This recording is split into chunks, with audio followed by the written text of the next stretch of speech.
Droid Drop Disaster, Part 1. The mission The Razor Crest glided into the dusty atmosphere of Carthan 7, a desert world famous for its scrapyards and even more famous for its broken promises.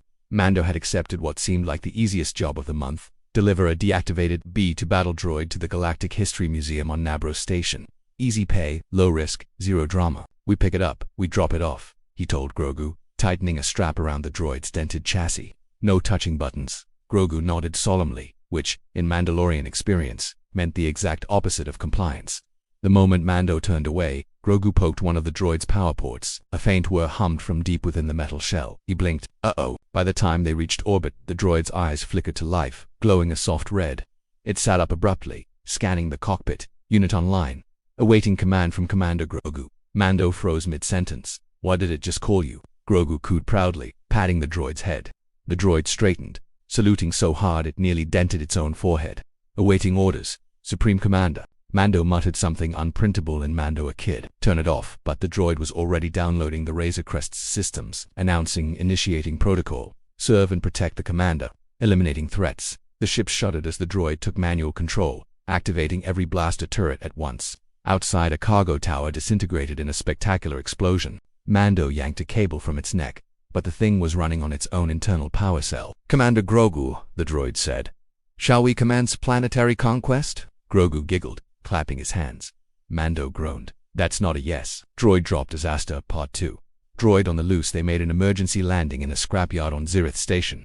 Sparks flying from the engines. The battle droid, now proudly marching behind Grogu, insisted on carrying him like a royal general on a throne made from repurposed armor plates. Mando stalked ahead, muttering. This was supposed to be a museum delivery, not a war reenactment.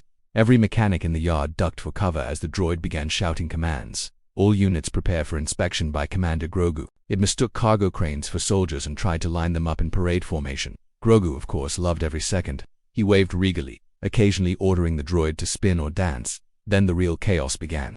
The droid spotted a group of security bots and declared them enemy droids. Blaster fire erupted, sparks flew. Mando dove behind a shipping crate yelling, Kid, tell your new soldier to stand down.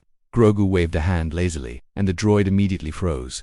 Standing down, it confirmed, lowering its weapons with military precision. Mando exhaled in relief until the droid added, awaiting next command for total annihilation. Total what now? Mando asked. Grogu just giggled, reaching out to pat the droid again.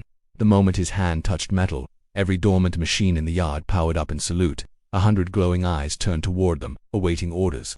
Mando stood slowly, hands on his helmet. Okay, this just became a full-scale problem. The scrapyard supervisor peeked out from hiding.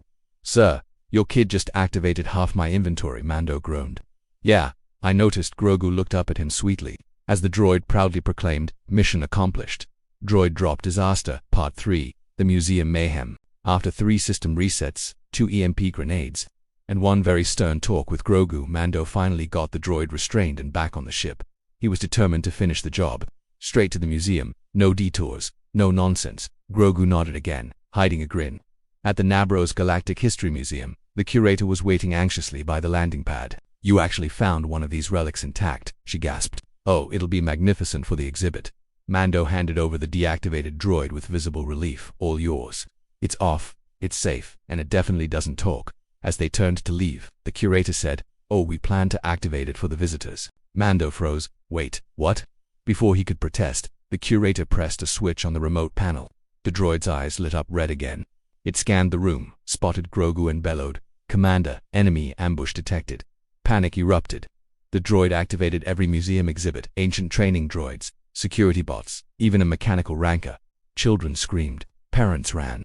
The curator fainted. Mando grabbed Grogu and dove for cover as the mechanical ranker smashed through a wall. Kid, this is officially the worst museum trip in galactic history. Grogu reached out through the Force, trying to calm the droid, but accidentally activated a dozen more. Wrong button, Mando shouted, dodging a falling display of Clone Wars helmets. Finally, Grogu closed his eyes, focused, and gently lifted the rogue droid off the floor. Its systems flickered, and with a final sputter, it shut down for good. The museum was a wreck. Smoke rose from shattered exhibits. The curator staggered to her feet, covered in dust. Perhaps we'll display it without power, she said weakly. Mando just nodded. Good idea. As they boarded the Razor Crest, Mando shot Grogu a look. You're grounded. Grogu burbled innocently, reaching into his robe and pulled out the droid's control chip. Mando froze. You didn't, Grogu giggled. I'm never taking you to another museum, Mando groaned. Outside the viewport, the planet shrank into a speck. Inside the cockpit, a faint beep came from Grogu's robe pocket. The chip flashed once, softly, as if waiting for its next command.